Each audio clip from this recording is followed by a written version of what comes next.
Salut à tous, alors explosion d'une station d'hydrogène près d'Oslo en Norvège. Unox ferme ses stations hydrogène par précaution.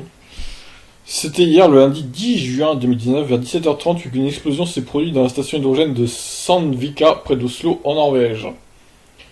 Alors donc ça c'est un article d'Automobile Propre. Au moment où nous rédigeons la présente brève, la page Facebook d'Unox indique que la cause de l'événement n'est pas encore connue, que des investigations sont en cours. Par prudence, l'enseigne a décidé de suspendre temporairement la distribution d'hydrogène sur 3 sites dédiés. Alors, située près de la gare de Sandvika, la station défaillante a été la cause de blessures légères sur 2 personnes du fait du déclenchement des airbags de leur voiture et d'une évacuation rapide par les secours des personnes se trouvant dans un rayon de 500 mètres. Oh, 500 mètres. Quelques témoins ont fixé l'état de la station après l'explosion. Des plaques de tôle arrachées et projetées sur la route et les trottoirs témoignent d'un souffle puissant, mais sans commune mesure avec l'explosion d'une cuve à essence plus spectaculaire et destructeur encore. Des flammes résiduelles semblent avoir mis le feu à la structure, provoquant un dégagement de fumée noire.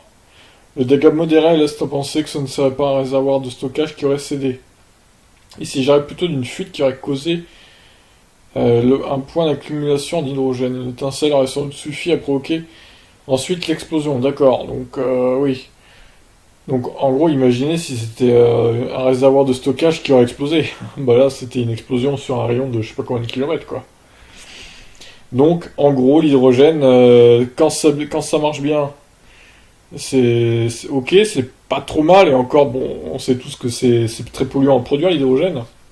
Pour l'instant, hein, en 2019 en tout cas, peut-être que ça s'améliorera au fur et à mesure des années, mais pour l'instant, c'est pas du tout écologique. Mais quand ça pète, par contre, quand il y a une fuite ou quoi, bah ça fait d'énormes dégâts. Donc voilà. J'imagine pas s'il y a des actes terroristes un jour sur les stations d'hydrogène, hein. Ça ferait très très mal, je pense. Bref, voilà pour cette news, on va dire contre l'hydrogène, hein, même si moi je suis pas forcément un anti-hydrogène, mais j'avoue que je préfère quand même les voitures électriques à batterie pour l'instant. C'est quand même bien au-dessus, hein. Même si je suis d'accord que l'hydrogène, ça se recharge beaucoup plus vite dans une voiture, mais au final, le coût est faramineux.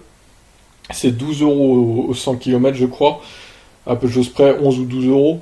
Donc c'est faramineux le coût de l'hydrogène. Franchement, ça vaut vraiment pas le coup de prendre un véhicule hydrogène, surtout vu les prix des véhicules, hein. Franchement, on est vraiment au début de l'hydrogène et pour l'instant, je sais pas, ça le fait pas, quoi. C'est pas du tout prometteur pour l'instant en tout cas. Après, je sais pas, ça peut changer, hein. Ça peut évoluer tout ça s'ils trouvent un moyen technique,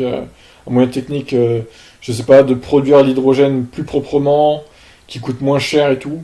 Ça peut évoluer, on sait jamais. On sait jamais ce que l'avenir nous réserve, mais pour l'instant, en tout cas, l'hydrogène pour moi, c'est pas une alternative crédible pour le moment en 2019 à l'essence et au diesel. Bon, bah sur ce, je vous laisse. N'hésitez pas à réagir. Ciao.